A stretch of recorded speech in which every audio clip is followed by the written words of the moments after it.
It's funny, I'm looking at some of the questions that come in here, and one of these says, like, I try to work with my owners to have nicer items, right? But they're always saying, like, well, I don't want the guests to trash it, right? So um there are certain things I think that you guys as design professionals just know, right? We're going to have to replace this every X year, right? This is not going to last through more than Y bookings. So um are there I guess I don't want to say there are particular areas, but I think we could take this a couple of different ways. Like, I guess firstly, how do you combat that, right? How do you combat that conversation with an owner or a property manager who's saying, yeah, but they're going to ruin it. So why am I going to do that? We hear all the time, like, I have great glasses and then they go walking, or I put robes in my property and they go walking, right? How do you sort of have that conversation? Well, I'm sure Sarah will have thoughts on this, and Sarah and I could talk about this together all day long. I love it.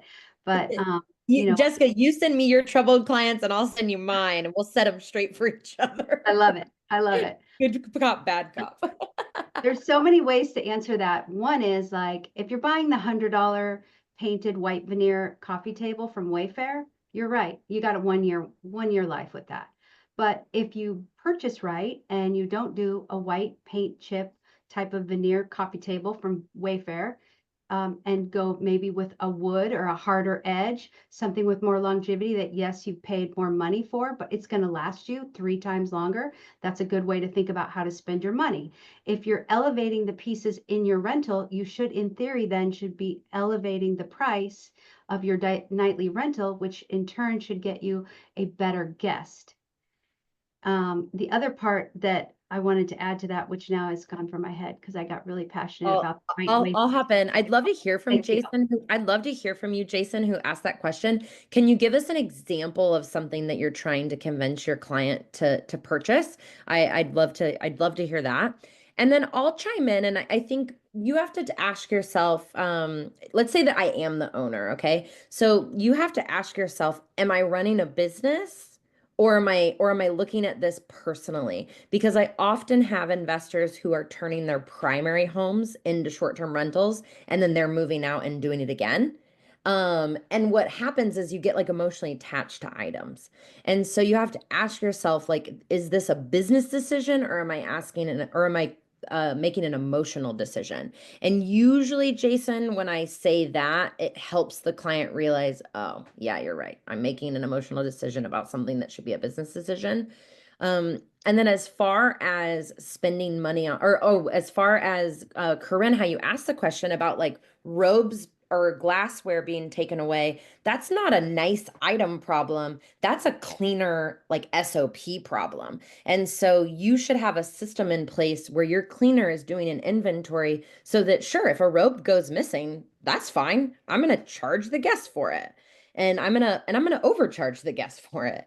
And so I'm not losing sleep over things that are going missing as long as I have the system and the cleaner in place to handle that during turnover. And that's part of being a really good owner. Oh, I love Funnily that. enough, go ahead, Jessica. I love that. Sarah, we had a problem with things walking away at one of our properties. So we actually created these fake little stickers and we put them on the bottom of all the tchotchke, inside the books, everything. And they look like little codes and they meant zero, nothing. We made it up. And in the welcome invite to the guests, it said, don't worry if something accidentally falls in your bag when you leave. We have a system. We're immediately notified if something goes missing. You'll notice the codes on the pieces. I swear to you, theft was immediately gone. Hold on, you're telling me that thieves are reading your book I in swear detail? to God that happened. We had cute Wow. tchotchke. I And thought about being a klepto, but I read Jessica's guest book and I changed my mind. I swear. That is amazing. Well, I mean, I do think it's, sometimes you listen, Kleptos read. if you kleptos read, quote of the webinar.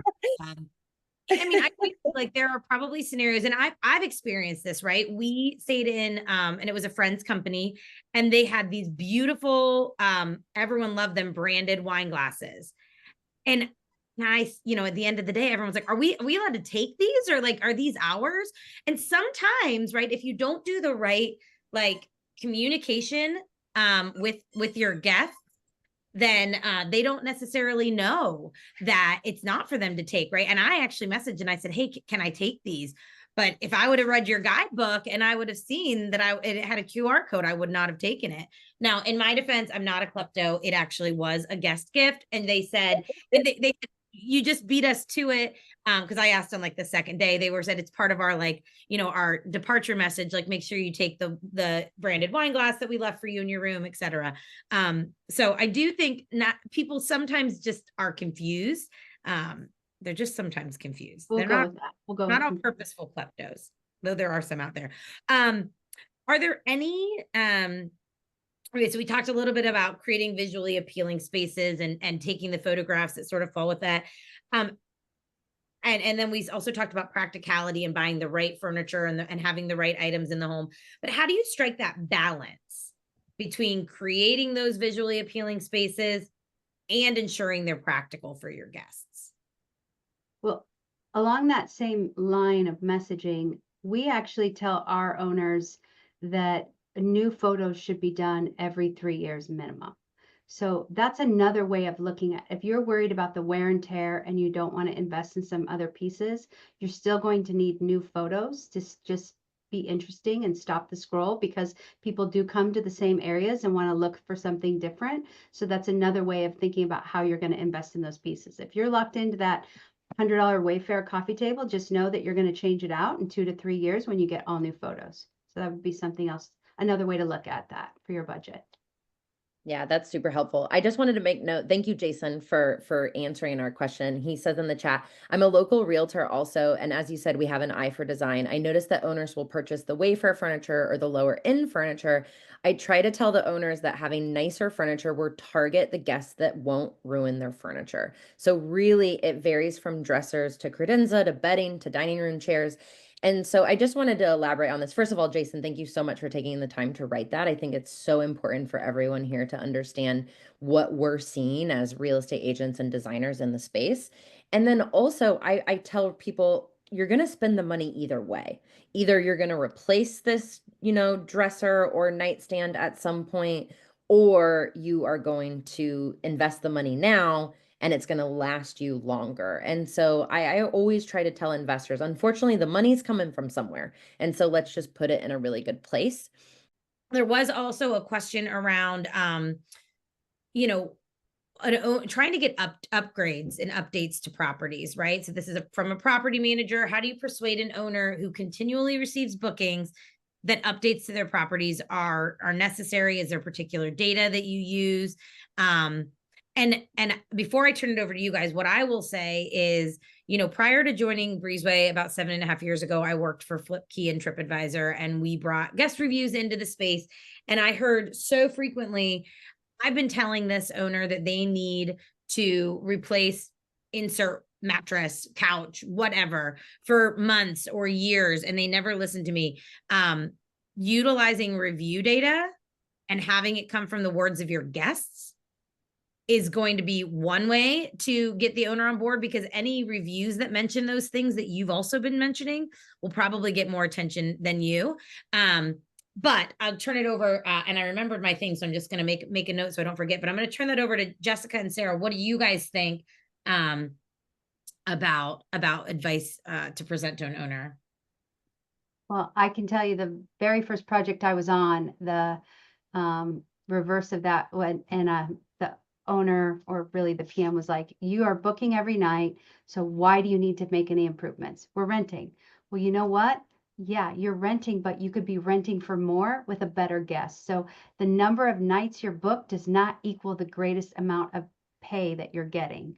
So Yes. they took that leap of faith and let us do improvements. They doubled their rates. They have a better guest. So you're getting what you pay for. So if you're not going to listen to the reviews of your guest experience, first of all, you're going to be late to the party eventually in a saturated market. And if all your competition is improving and you're not, then you're just going to get a lower quality guest. If you're willing to make those improvements, and this is exactly what I would say to your owner, then you're going to make more money, hopefully have less nights at a higher yield, which would actually be better, and have a better guest. Yeah, I think that totally makes sense. There's a question, the follow-up question from that same person is,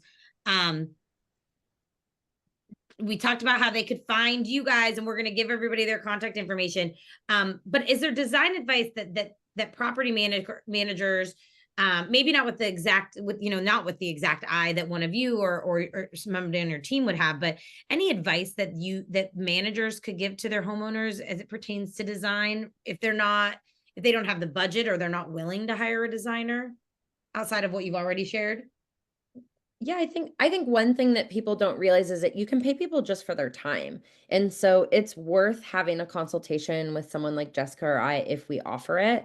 You're gonna get that money back. Like I said, I cannot stress enough, you're gonna spend the money somewhere.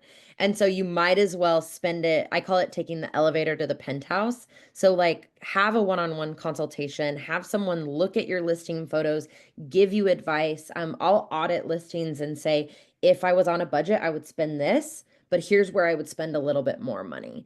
And I think that just paying for people's time has been one of the best things that I've done as a businesswoman and an investor over the last decade. And that's really the quickest way to do it on the smallest budget.